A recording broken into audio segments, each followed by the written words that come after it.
Hey guys, what's up? It's Greg with CinemAddicts. For this installment of interviews, we have two interviews for you. Actually, specifically, co-host Eric Holmes has two interviews for you.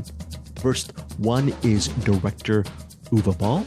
And Uwe Boll, you've seen, I'm sure, a lot of, if you don't know his name, you've seen some of his movies. For example, Alone in the Dark, Blood Rain, Postal. Have you seen Postal? Assault on Wall Street.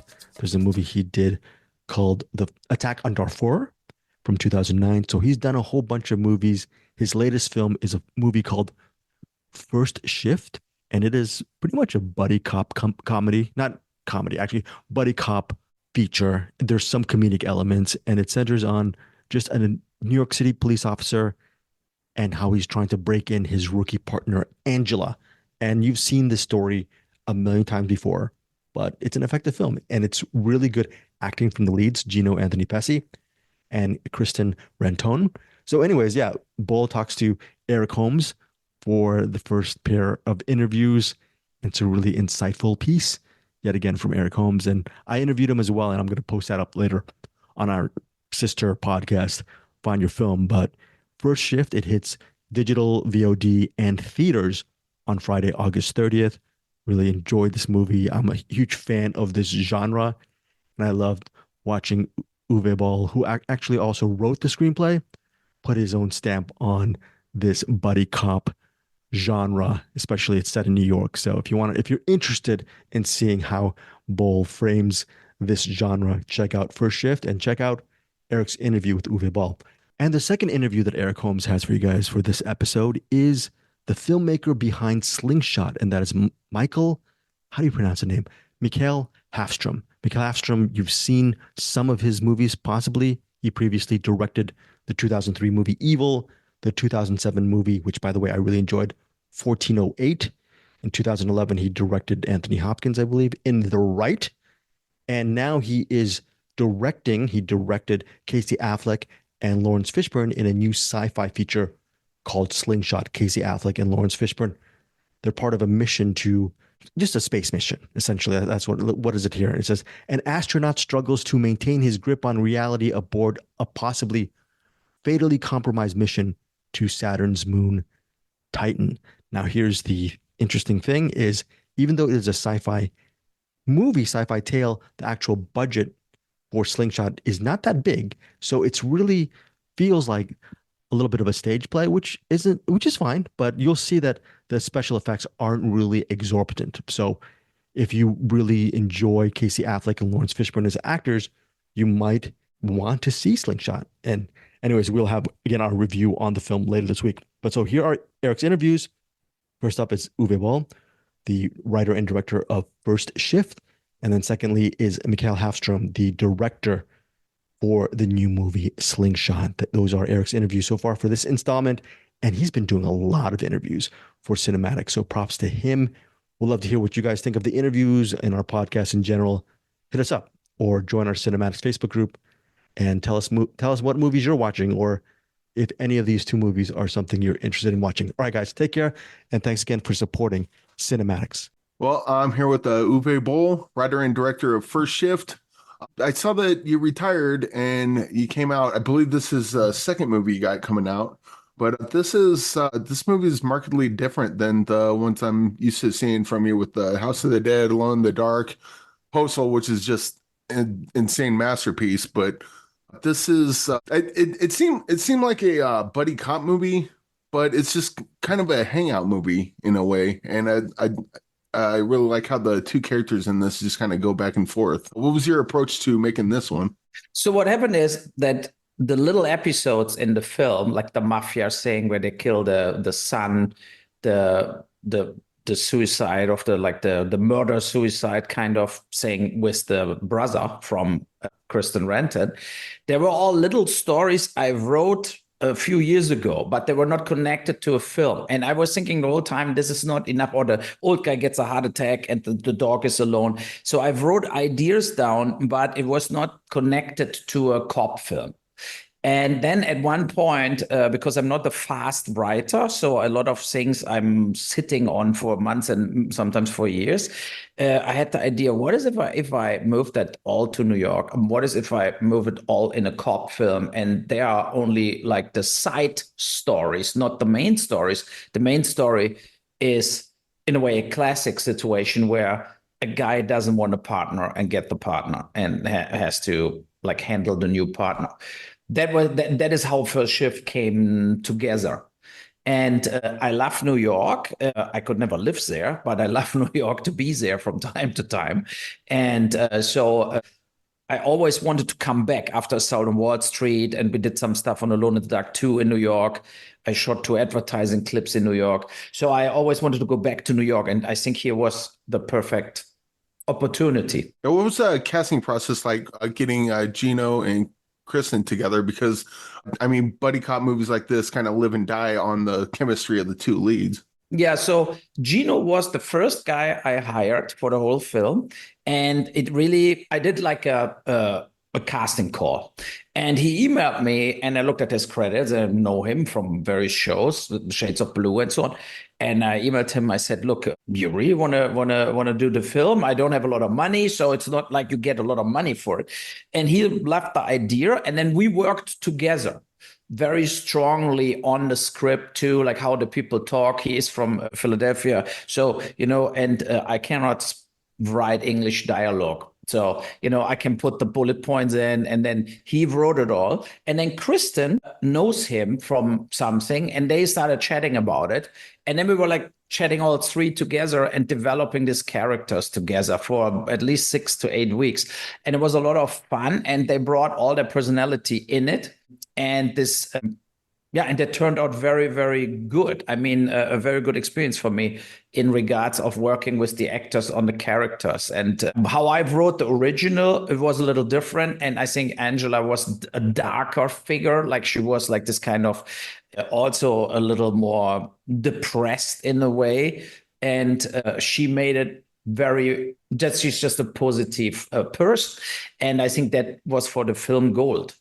I think it plays very well. It's very entertaining to watch the film based on this 2 characters. You mentioned that writing takes you a while. What's the kind of hurdle that you got to climb? Like, do you have trouble like coming up with the story or interacting with the characters, or like what do you stumble on with that? No, it's like sometimes I have ideas, I write them down, but I recognize that it's only a short movie, that it's not a film. And so, and then sometimes it happened to me on my film, what I'm in post-production now also run, is a film about the migration crisis in Europe. It's also like I put some bullet points down or some ideas, and then I work on it. But a lot of times my surrounding story or the big story of the film comes later, and in the beginning are only just scenes or a character. And I think that is maybe unusual. I know a lot of writers, they have first the story and then they develop they have the main story straight, and then they go for the little side angles. And sometimes in my case, it's different. So, but and as I said, I'm not a person, like sometimes I write something and I'm really jumping in, and I can write like a maniac, and then it's poof, it's gone. And for 3 weeks, I'm just like, oh, like then I don't really know how I continue with it. I have at least 4 or 5 scripts for 10 years unfinished in my computer, and I don't want to read them anymore. Let's say it this way. I know there are some good ideas in, but it's like this kind of, there was too much for me, too much stress to continue with them. Yeah. And so when you retired, you got in, you started a restaurant, and my co-host Greg interviewed Michael Pere a while ago, and he mentioned that the 2 of you bonded over food and cooking.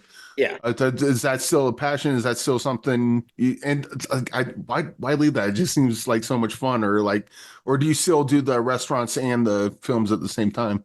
No, the restaurant was closed at COVID. And I had like kind of a clash with the landlord too.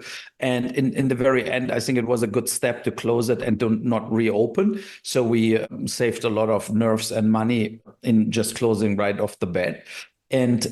But it was a good restaurant, a higher end restaurant. And Michael Paré is a learned chef, right? He can really cook. Like in a restaurant, he worked in a restaurant when he grew up and when he was younger. So, and he's a big foodie, me too. And when we shoot together films, we always try to find out the best possible restaurants to check out and so on. And he cooked for me. I will never forget that. I don't know what film it was, but he did coq au vin, like the whole chicken in the pot. And he did that all at home in his rental apartment in Vancouver when we were shooting something. I think we shot Postal or something. And it was amazing. So he really can pull it off. I'm a hobby cook. I cook at home too. And I have some dishes I'm really good at. And but I'm not like a professional cook in any form. I just like. So what are some dishes that you can cook that's like, I got this. You guys put the forks down. I got this one. Of course, I'm good with spaghetti and stuff like this, like some noodle dishes, but I'm very good with like some classic German dishes like sauerbraten. I don't know what that is, but it's a big roast and you put it in a pot for 4 days with like vinegar, red wine, apple juice, spices. And it's like sitting in that thing. And then you put it out of the pot and you grill it very brown, very dark brown. And then you put it back in the pot and you simmer it for 6 hours. And this you eat with red cabbage and potato dumplings. And the sauce is to die for. It's like the best sauce, classical German thing. I'm very good in that dish, but it's a winter dish. You know, like in summer you sweat like a pig. You cannot do that in summer. So, but in winter it's very nice. You know, so yeah, that's it. And I mean, the retirement came when you see the status quo of the 2016 situation. Blockbuster died, DVDs and videos died. I saw.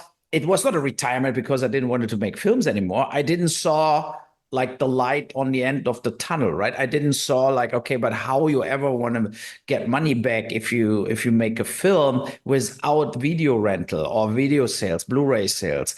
And at that point, streaming was not the solution. It was not so big.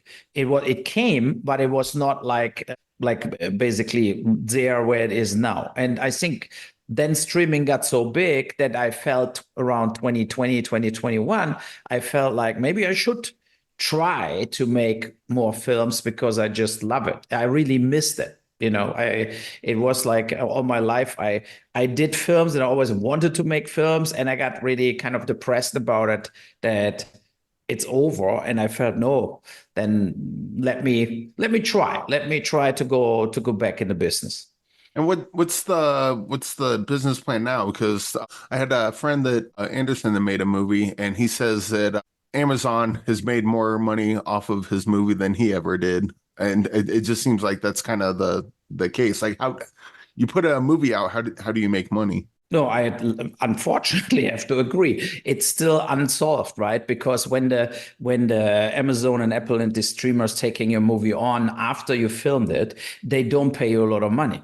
It's like they give like Ryan Reynolds $250 million to shoot a film, but when they acquire your film, they give you like 50 grand or $100,000 for a year. So the key is now, I think, to bring a movie out, to get some advertising going. Basically, how Quiver is it doing with First Shift? You get a few movie theaters. You try to get the movie out there that people know about the film, and then you hopefully sell like on SVOD and pay TV and so on to cable channels the film, and you make slowly your money back. So, but it's still in a way right now. I know a lot of people in Hollywood, they are like kind of in a crisis mood, because a lot of filming doesn't happen now. It's like it came to a crunch after the strike was over. Now it's 25% less production as I think last year.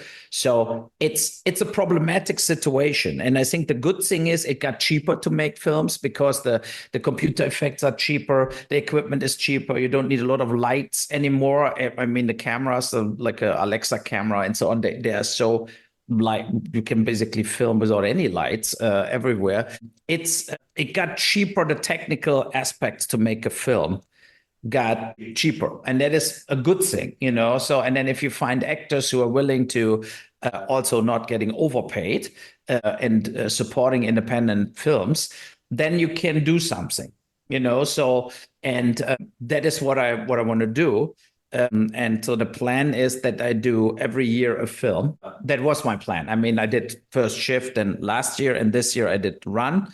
And so, and then hopefully next year I can make another film. Is there any future as far as doing physical media and something like this, or is that just more trouble than it's worth at this point?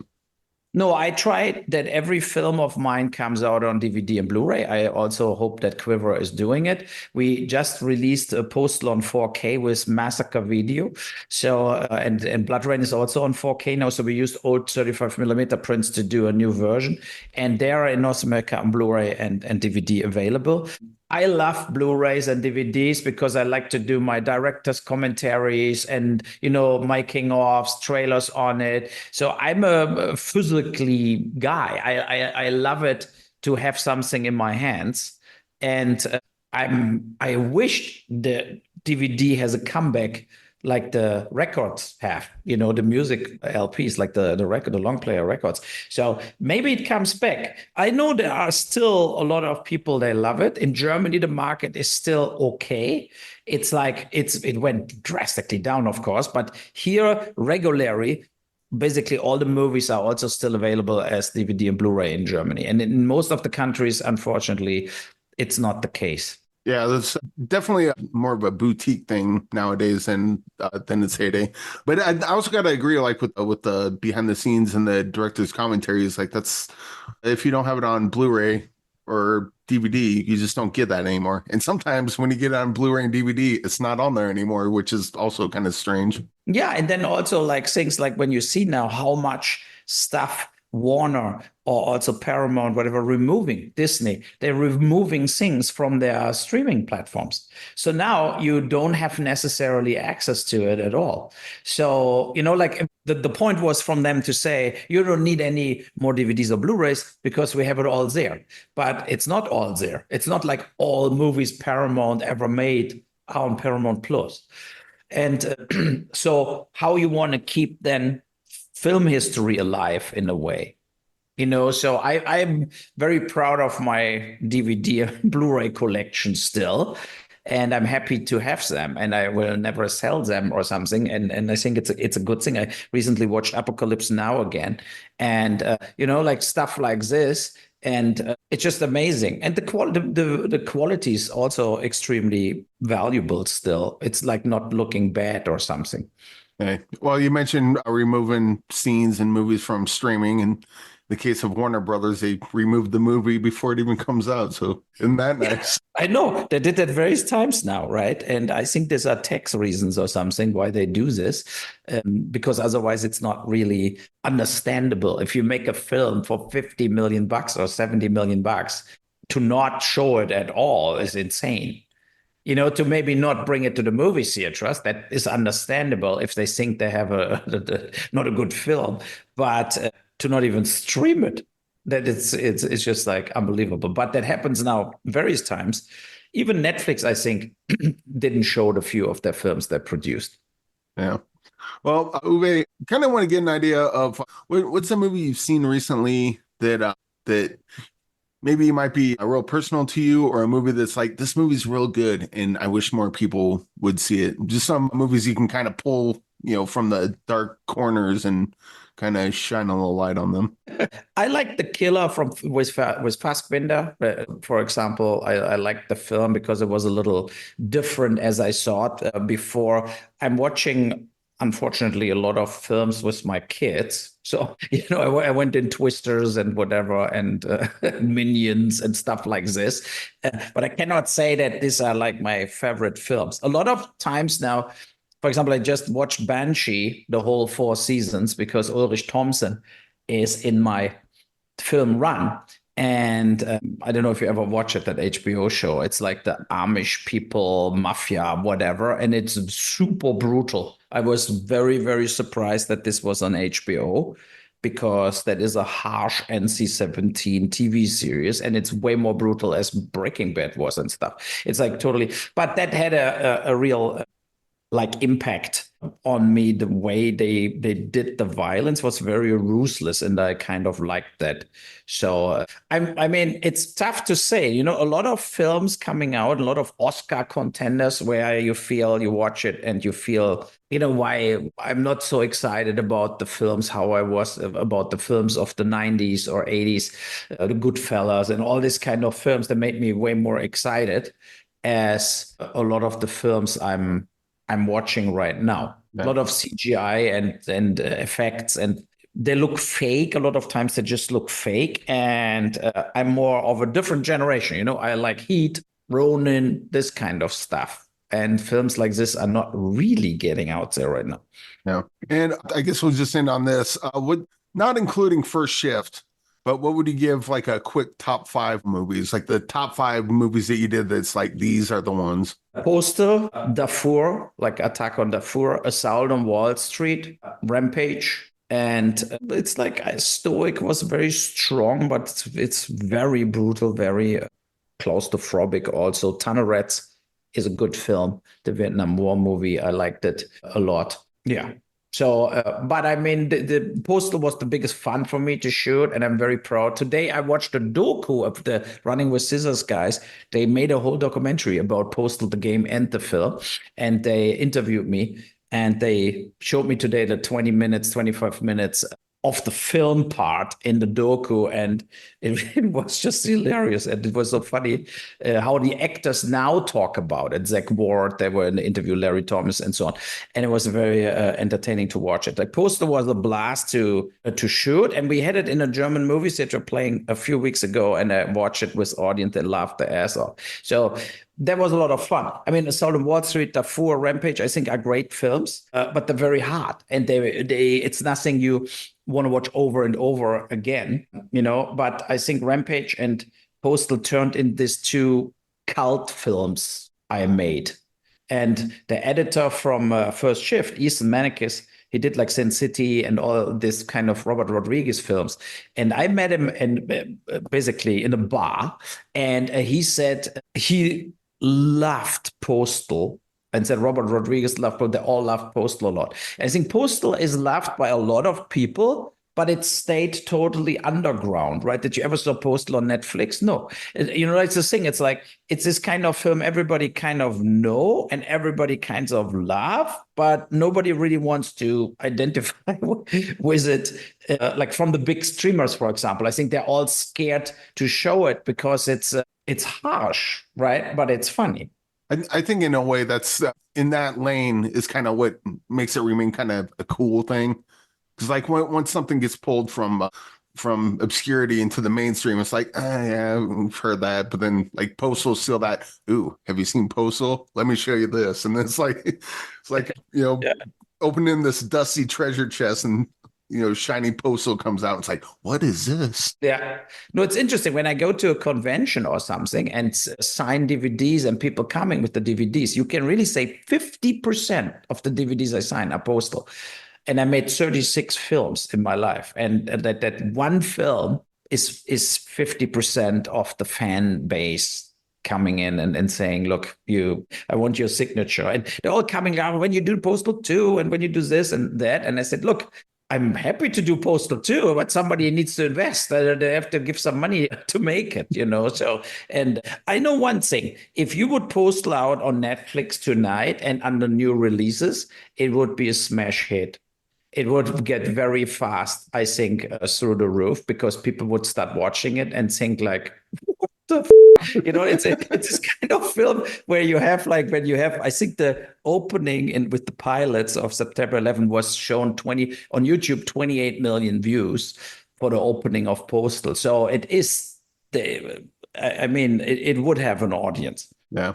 Well, thanks for joining me. Everyone go see First Shift in theaters, on demand, and digital, August 30th. I really enjoyed this movie. I'll probably just watch it again tonight. And thanks for joining me, and hope to talk to you again on the next one. Thank you. Bye. Bye-bye. But I'm here with Mikael Håfström, director of Slingshot. Hey, how's it going? Great. Thank you for having me. I gotta say, you've done some writing in the past. You've done a lot of directing in the past. What goes? I'm not sure. So, what's the difference between a movie that you've written and directed, and what makes you take on a different script and like that script lands in your lap? And what does that script look like that makes you say, "I want to do this one"? Look, it's great to have that experience of writing. I mean, in Sweden, I wrote most of my films myself, and obviously it's a language thing. I have full control over Swedish. I speak, obviously good English, but when you write, it's a different beast. But all of my English language films, I work with writers, creating different versions of the script, and the same with the Slingshot. We had a script, a really good foundation, a really good script, but we needed to work on it. So we brought in Nathan Parker, who wrote the film that I really like called Moon, and Nathan sort of took the script to the next level, and I worked with him on that. So the writing process is important to me, and I really enjoyed that too. So I'm keeping that alive, but working together with English language writers like Nathan and others. So that's a big part of it. You rarely get a script that is like, we go and shoot it tomorrow. It's always a process, and then actors comes in. I had time with Casey and Nathan to sit with the three of us to sit and discuss his part. And, as intelligent actors like Casey brings his things into the story and to the character, and we make adjustments to that and so on. So, it's a creative process. And also with a movie like this, like I imagine like the script, the movie's essentially like a sci-fi thriller of sorts. And I'm sure that's on the page, and then you shoot it, and then you have the actors do their thing, and then you got to edit it, but that still needs to translate in the final movie. What's kind of your process of maintaining that suspense throughout? You work on a script, you get a script, and that you see a path for it. You feel you have control of the script, but then you obviously want things to happen. Actors comes in, great creative actors like Casey Affleck and Lawrence Fishburne, and you want them to come in, and you want to things to happen. You want them to lift the characters from the paper and make them alive and kicking. You can direct, but you're not a magician. These guys needs to chip in themselves also. They need to bring their personality and abstract things that they can't even talk about to the table. That's when great characters are created, I think. So you as a director, I think you try to create a situation where you allow the actors to bring in their own attitudes and their own sort of persona in a way. But you have to agree first on where this ship is going and who these guys are and so on and so on. But then try to create freedom for them to challenge that. So and then, as you say, you never know exactly. You have a plan, but things happens. You have a editor who comes in and do his, in this case is him, my editor that I worked with on several movies.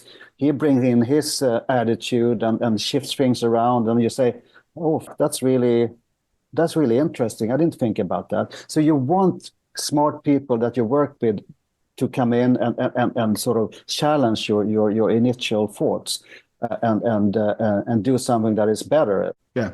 And when someone's shooting a movie, the movie is never exactly as the script is. Like you mentioned, there's always like tiny changes that make their way. What were some discoveries in Slingshot that maybe weren't on the page, but you discovered either during shooting or during editing? It was like, oh, that's cool. We need let's add that in there. I mean, it had a lot to do with the attitude, in the spaceship and how they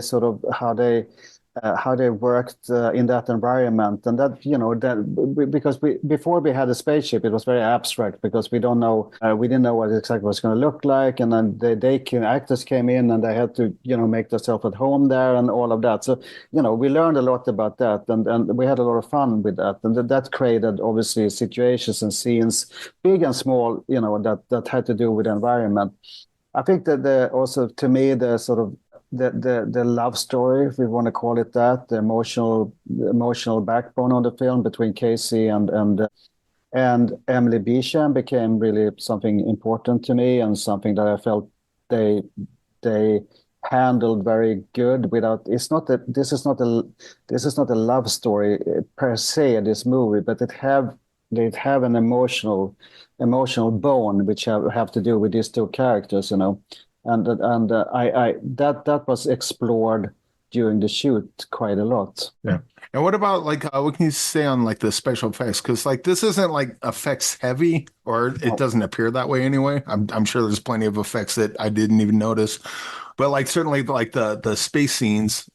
What's kind of your process going into that, and like how do you make it look good? Like because there's certain movies that like the ambition gets well beyond their means, and this isn't that. This is everything looks good. So how do you balance ambition versus but we got to make it look good? Look, yeah, exactly. The film had the story had its, we're not going to tell the audience exactly what happens in this film, but when they see the film, they will understand better, like, what's really going on here. But we try to do as much practical as possible. We were not swimming around in money at all doing this film. It's not a big budget movie, but we had enough money to build this ship, and we had enough money to hire some really, really good actors. And we try to do as much practical in the ship, meaning everything on the monitors that you see, it's there for real for the actors to play against. So we designed this beforehand, and we had a team of video guys that sort of put it on when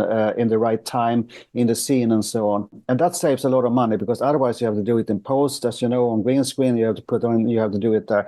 And there is obviously, yes, there is some things that we did in post, as you point out, like it always is, but it's quite limited because we didn't have the money to go crazy on that side. So we tried to do as much as we could during the shoot, and that worked out quite well for us, I think. Yeah, it gets pretty expensive if you're actually going to fly to Jupiter, so some concessions need to be made. In some concessions need to be made, absolutely. But besides that, we tried to be smart with our means. Yeah. And speaking of budget, the animals don't let me be misunderstood plays heavily in this. and so songs can get expensive. How soon or late did that song, like how soon or late did you secure that song? Because I could imagine starting shooting that, oh no, we don't have the money, we need to do another song, and then that just ruins everything. Funny you mentioned that, because it was during a break, and Lawrence came in. We were sitting in another room in the spaceship, but he came in and said, I wanna sing something in this film, and somebody said, what about this song? Don't Let Me Be Misunderstood. I said, I love that song, and we said, yeah, but we gotta get the rights. And he walked in and he started to sing, and he used that song in the scene. And the producer was there, and we said, "Oh yeah, all right, okay, we gotta deal with this." But we did deal with that, and we managed to get rights to the song. But it should be the other way around. But Lawrence was so strong about, this is a great song for him to play around with. So he did, and we were lucky enough to have money enough to buy the rights for the song. I've always been curious. What's the nuts and bolts of securing rights to something like that? Because that's just well beyond anything I understand. Yeah, no, I mean, it's really not my job either. I mean, it's obviously, I don't know, I don't have an exact sum, but you could be surprised. Sometimes you can get things we didn't have the money to pay, a ridiculous sum of money for the rights for songs. So, but it depends a little bit on the deals they make and how much is used, and X amount of seconds is used, and which version you use. So it's a whole landscape there. So there's people employed to sort of sort this out. Or if you want to do it, we're going to use it in the trailer, which we do. The film is used in the trailer. That costs money, but I was really happy about that, because the song is now it's an important part of the film and of Lauren's character. So it costs some money, but in this case, not ridiculous money. And also, kind of back to budget, this is pretty self-contained movie. I'm guessing a lot of that was went into production of it'll be cheaper and look better if we do this, as opposed to bring the camera back a little further, and then that's just more stuff more money we have to throw at the movie that we probably don't need. Yeah, no, exactly. We tried to. I mean, a big challenge was to design the spaceship in a way that sort of made it fun to look at. You know, we needed to work in there for weeks, and we also needed the audience to enjoy being there and not so it doesn't become boring after the first 10 minutes. So it's that was a challenge, obviously, to create something that looked good and was workable, because when you get the camera and the lights and the actors in there, it gets pretty crowded. So that was a big challenge. But I had a really good production designer, Barry Shusid, who designed the ship and did a great job with that. How much time does it take to do the whole production? Because the set looks great, and I imagine that didn't happen in a week. No, I mean, it took a long time to build it. I mean, when we got the money together, we built it on stage in Budapest, the same stage where The Martian was shot, by the way, another space movie. But so that took weeks. I mean, it took weeks to build this, to build the ship there. We were shooting other stuff that was outside the ship while it was building it, and then when it was ready, we moved in, and then we shot everything on the ship after that. But yes, that was the big set, and that was the big production expense we had, obviously, to build the ship, and the colors and the light and a lot of things goes into that. I mean, it's like 1,000 details, all the little buttons, all the screens, ba-bam, ba-bam, how it works. The doors closes, the door opens, the hibernation chamber. It's like, a myriad of details, but it's fun. It's also fun. You learn a lot, and it's challenging, but it's it's an adventure. Yep. And I would also like to ask, what are some what's a movie for you that's deeply personal to you, or a movie that you've seen recently or maybe a long time ago that's this movie's really good and no one talks about it? What's a movie you would basically like to recommend? That nobody talks about. I don't know. Nobody talks about. I don't know what film that would be. Well, there is a film. Alain Delon passed away a couple of days ago, the great French actor, and he made a fantastic film called Le Samouraï, a French film by the great Jean-Pierre Melville, one of also Quentin Tarantino's favorite directors, by the way. That film, now when Delon has passed away, sadly, I think people should see Le Samouraï. It's a thriller, takes place in Paris in present time when it was shot in the 70s. It's very much a film about loneliness, isolation. He's a hitman, and is one of Delon's most famous parts. But obviously, young people haven't seen that. But that's a film to re-explore. I think it's great cinema. Jean-Pierre Melville was a great director of French sort of gangster movies, but in his own special way. And recommend all his films. Nice. It's funny. I was literally just talking with Greg about that about an hour ago. So and I haven't seen it, so it's kismet. I'll go check that out. So that's yeah. You should. Okay, good. But Mikael, thanks for joining me. And everyone, go see Slingshot. Will be available in theaters nationwide on August 30th. And thank you again for joining me. Congratulations on a great movie. Thank you for having me, and take care, and we'll talk to you next time. All right.